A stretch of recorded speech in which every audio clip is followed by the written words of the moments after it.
Keinformasi lainnya pemirsa, Komisi Pemberantasan Korupsi menyita mobil mewah milik mantan Gubernur Jawa Barat Ridwan Kamil. Mobil tersebut hingga kini belum dibawa ke rumah penyimpanan benda sitaan negara karena masih berada di bengkel.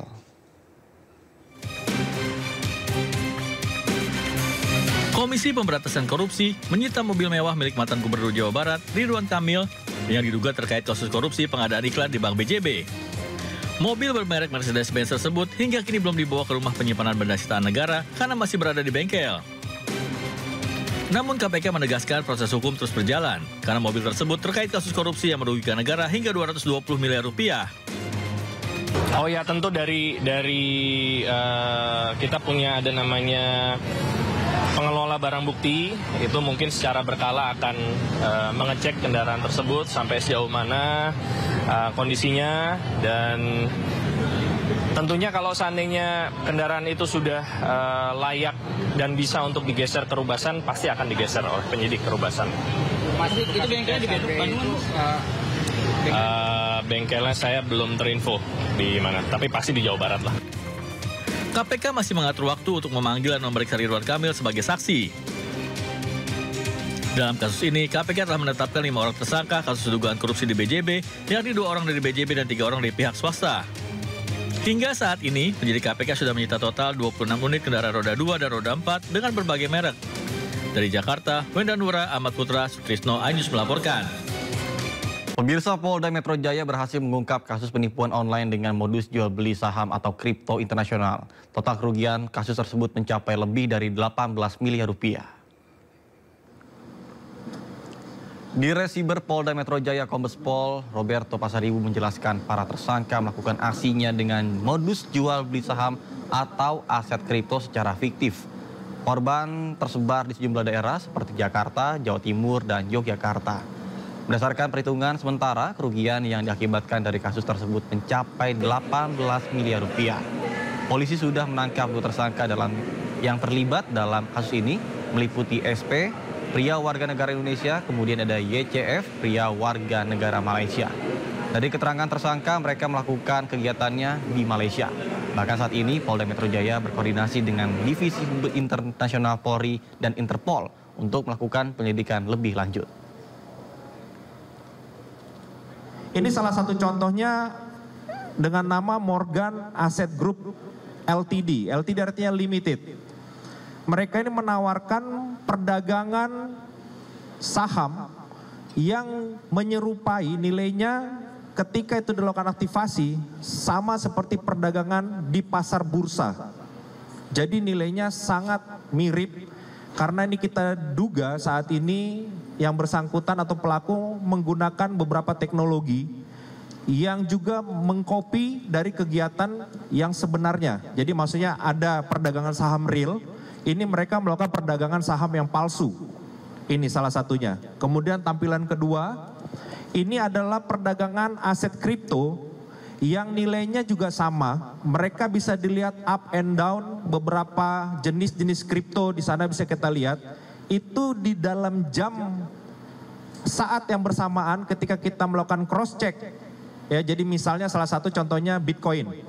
Bitcoin nilai rupiah atau nilai US-nya berapa, itu akan sama yang ditampilkan di aplikasi ini dengan yang bisa kita lakukan checker di tempat aplikasi-aplikasi yang lain. Nah, inilah yang membuat para korban ini sangat yakin. Dan ada beberapa dari korban-korban ini yang sudah melakukan withdraw atau penarikan. Jadi ketika mereka memasukkan uang senilai 500 juta, akan dihitung keuntungan 150%-nya, mereka boleh untuk menarik. Dan itu diberikan oleh pelaku untuk memberikan ketertarikan. Setelah mereka melakukan withdraw, kemudian akan ditawarkan, mau nggak menjadi grup yang eksekutif dengan nilai limit minimal 1 miliar ya, atau 100.000 mata uang Singapura atau mata uang dolar. Jadi itu yang mereka tawarkan sehingga korban melakukan top up. Setelah itu mulai penipuan-penipuan yang berlaku disampaikan. Bahkan di beberapa aplikasi ini salah satunya korban tersebut diyakinkan untuk mendapatkan pengajaran terlebih dahulu. Nanti ada seseorang yang sudah direkam secara video ataupun kita duga ini merupakan menggunakan teknologi artificial intelligence, sebenarnya bukan orang wajah yang real, tetapi seolah-olah bisa untuk berbicara langsung. Ini yang melakukan semacam pembelajaran kepada korban. Sehingga korban juga merasa sangat yakin. Jadi tidak hanya ditampilkan aplikasinya, tidak ditunjukkan lalu lintas transaksi keuangan secara benar, tetapi juga diberikan pengajaran. Jadi dibuat seolah-olah ini seperti layaknya transaksi perdagangan kripto atau perdagangan saham yang nyata.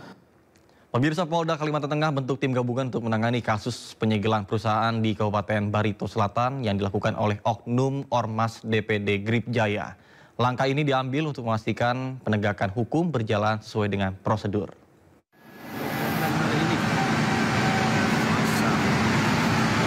Inilah video viral yang memperlihatkan aksi penyegelan yang dilakukan oleh Oknum Ormas DPD Grip Jaya Kalteng terhadap sebuah perusahaan di Kabupaten Barito Selatan, Kalimantan Tengah. Menyikapi kejadian tersebut, Kapolda Kalimantan Tengah, Irjen Pol Irwan Kurniawan, langsung memerintahkan Direktorat Kriminal Khusus, Direktorat Kriminal Umum, dan Kosubdit Jatanras membentuk tim guna melakukan penyelidikan membackup Polres Barito Selatan. Pihaknya akan melakukan penindakan hukum secara tegas dan tetap menjunjung keadilan, sehingga permasalahan apapun yang terjadi di masyarakat harus diselesaikan dengan proses hukum. Kami akan melakukan penegakan hukum secara tegas dan tetap menjunjung keadilan. Oleh sebab itu, permasalahan apapun yang terjadi, rekan-rekan sekalian, negara kita ini negara hukum. Sehingga permasalahan yang ada di masyarakat itu diselesaikan dengan melalui proses hukum. Kegiatan-kegiatan yang menyimpang aturan hukum, saya sudah perintahkan secara tegas, kita akan proses secara hukum dengan tegas. Polda Kalteng menegaskan tidak akan mentolerir tindakan yang mengganggu ketertiban umum maupun aktivitas dunia usaha dan mengajak semua pihak untuk menghormati hukum sebagai jalan penyelesaian konflik. Dari Palangkaraya, Kalimantan Tengah, Adesata iNews melaporkan. Polemik yang melibatkan Ketua Ormas Grip Jaya, Rosario de Marsal alias Hercules, dengan Gubernur Jawa Barat Deddy Mulyadi menyeret sejumlah jenderal purnawirawan. Perang komentar di media sosial pun tak terhindarkan antara Hercules, Sutioso hingga mantan Panglima TNI Gatot Nurmantio.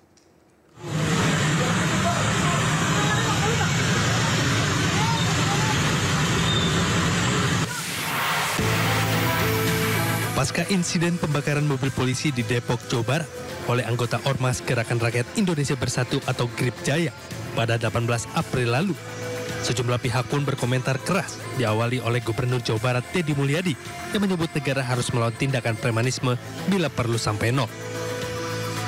Dan dipastikan juga bahwa premanisme harus semakin susut bila perlu sampai nol, zero premanisme, dan kita tidak bisa melakukan kebijakan itu sekaligus hilang. Ucapan Deddy Mulyadi ini kemudian dibalas oleh juru bicara Grip Jaya, Rasman Arif Nasution. Dia mengultimatum Gubernur Jawa Barat tersebut untuk tidak bermasalah dengan ormas pimpinan Hercules itu.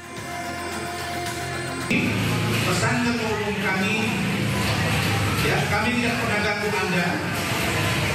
Ormas kami juga tidak pernah ganggu Anda. Jadi jangan ganggu ormas dan jangan ganggu kami. Mantan Gubernur DKI Jakarta sekaligus Purnawirawan TNI, Sutioso ikut berkomentar terkait hal ini. Sutioso pun setuju jika ada revisi Undang-Undang Ormas. Saya sangat mendukung ya Pak Tito Mendagri mau merevisi Undang-Undang Ormas ini ya. Bukan tingkah laku mereka saja yang harus dievaluasi ya, tetapi juga cara berpakaian gitu.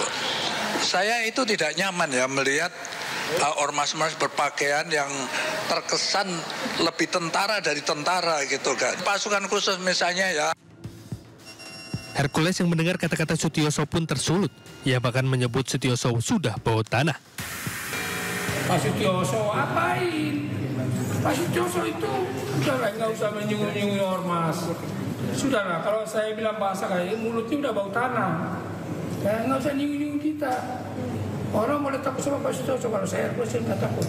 Kalau dia menyinggung kita, saya bilang Anda mulutnya udah bau tanah, udahlah. Berdoa, meminta kepada Allah SWT, tinggal nunggu sementara mau dipanggil sama Allah.